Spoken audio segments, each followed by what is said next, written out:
আল্লাহ রাসূল সাল্লাল্লাহু আলাইহি ওয়াসাল্লাম একদিন বাজার দিয়ে যাচ্ছিলেন, একেবারে ভরা বাজার।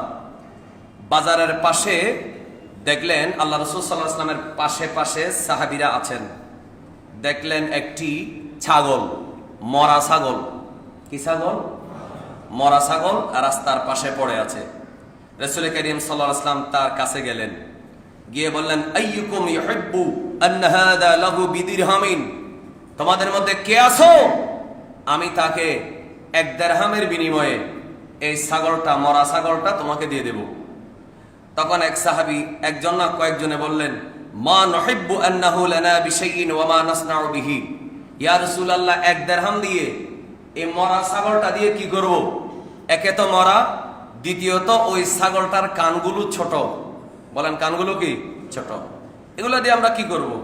ক্বালা, তখন আমার প্রিয় নবী সাল্লাল্লাহু আলাইহি ওয়াসাল্লাম বললেন, আতুহিব্বুনা আন্নাহু লাকুম, আচ্ছা 1 দিরহাম দিতে হবে না, ফ্রি দিলাম। কি দিলাম? ফ্রি দিলাম, এমনি দিয়ে দিলাম, নিবা? তখন আরেকজনে বলছে, ইয়া রাসূলুল্লাহ ওয়াল্লাহি আল্লাহর কসম, লাউ কানা হাইয়ান কানা আইবান, এটা জীবিত থাকলেও তো ছোট কানওয়ালা ছাগল আমরা নিতাম না, এখন এটা তো মৃত। ফাকাইফা হুয়া মাইয়াতুন, মৃত ছাগল, এটা আমাদের কি হবে? 1 দিরহাম দিয়েও নিব না, ফ্রি দিলেও আমাদের কোনো কাজে আসবে না। তখন আমার প্রিয় নবী সাল্লাল্লাহু আলাইহি ওয়াসাল্লাম একটা বড় চমৎকার কথা বলেছেন, ফাওয়াল্লাহি লাদ-দুনিয়া আহওয়ানু আলাল্লাহি মিন হাযা আলাইকুম।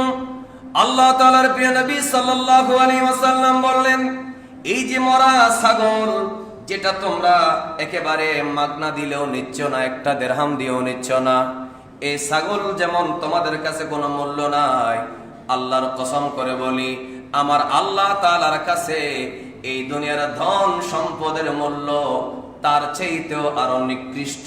জোরে জোরে বলি নাউজুবিল্লাহ। এটা যারা জানে তারা দুনিয়াতে সংসার করে, কিন্তু দুনিয়াকে মুখ্য বানায় না, দুনিয়াকে লক্ষ্য বানায় না। এটা যারা জানে এরা আখিরাত মুখী হয়ে দুনিয়াতে থাকে, একমাত্র টার্গেট হচ্ছে আল্লাহ। দুনিয়াতে তুমি সুখে রাখো ততটুকু যতটুকু হলে তোমার ইবাদতটা করতে পারবো, আরেকজনের কাছে হাত পাততে হবে না, ততটুকু ধন দৌলত দাও যাতে অন্যায় করতে হয় না, মানুষের কাছে ছোট হতে হয় না, অতটুকু প্রাচুর্য দাও। একটু মহব্বতে পড়বেন না আমিন? আর একটু মহব্বতে বলেন আমিন। এটাই হলো একটা ইমানদারের লক্ষ্য উদ্দেশ্য। আমাদের টার্গেট কি দুনিয়া নাকি আখিরাত?